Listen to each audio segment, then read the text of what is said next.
Hi Autodesk users, this is Chevin Academy. Welcome to another version of AutoCAD tips.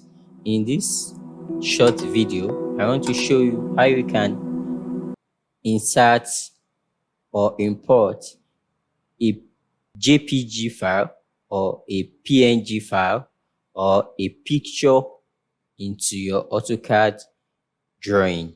So let's say, for example, you want to import this drawing to our AutoCAD. You like this picture and you want to show it in one of your drawing.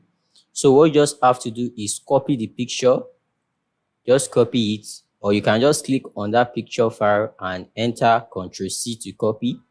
Then you come to your AutoCAD file, type Ctrl+V to paste.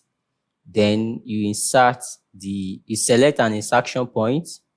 Then it asks for the scale of the drawing. You can decide to increase the scale like this, or you can just type a scale factor. Then if you want to rotate the drawing, you can decide to rotate it, or you just press enter. Then you can see that the picture is imported.